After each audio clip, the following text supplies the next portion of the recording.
Okay, how's it going, everybody? So we're gonna read the very last part of let's see, this pamphlet that Lenin wrote in 1918 called "The Immediate Task of the Soviet Government."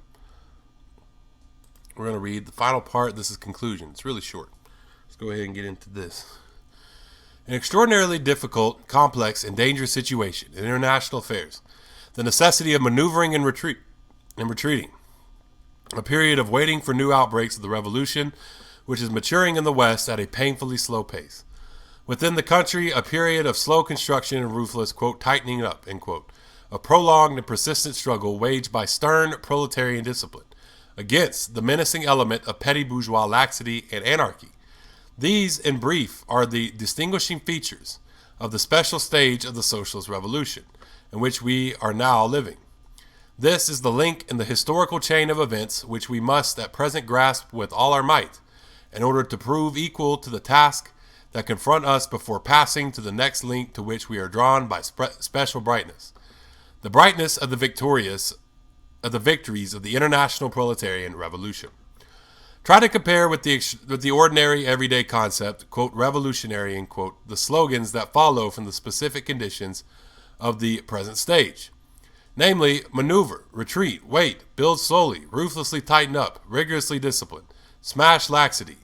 Is it surprising that when certain, quote, end quote, revolutionaries hear this, they are seized with noble indignation and begin to, quote, thunder, end quote, abuse at us for forgetting the traditions of the October Revolution, for compromising with the bourgeois experts, for compromising with the bourgeoisie, for being petty bourgeoisie, reformist, and so on and so forth.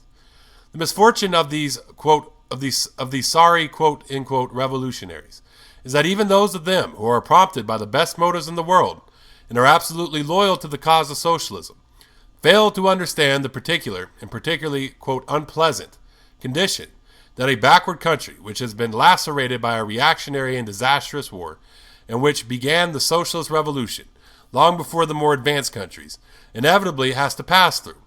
They lack stamina in the difficult moments of a difficult transition. Naturally, it is the, quote, left socialist revolutionaries, end quote, who are acting as an, quote, official, end quote, opposition to this kind against our party. Of course, there are, and always will be, individual exceptions from group and class types, but social types remain. In the land in which the small proprietor population greatly predominates over the purely proletarian population, the difference between the proletarian revolutionary and petty bourgeois revolutionary will inevitably make itself felt. And from the time to time will make itself felt very sharply. The petty bourgeois revolutionary wavers and vacillates at every turn of events. He is an ardent revolutionary in March of 1917 and praises, quote, coalition, end quote. In May, hates the Bolsheviks or laments over their adventurism in July and adventurism, end quote, in July, and adventurism is in quotes there.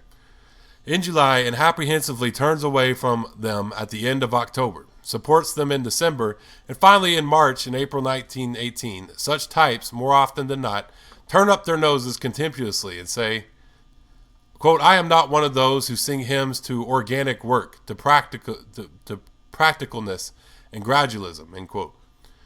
The social organ of such types is the small proprietor who has been driven to frenzy by the horrors of war, by sudden ruin, by unprecedented torments of famine and devastation, who hysterically rushes about seeking a way out, seeking salvation, places his confidence in the proletariat and supports it one moment, and the next gives way to fits of despair.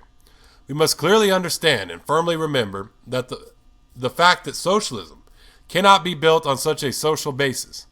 The only class that can lead the working and exploited people is the class that unswervingly follows its path without losing courage and without giving way to despair, even at the most difficult, arduous, and dangerous stages. Hysterical impulses are of no use to us.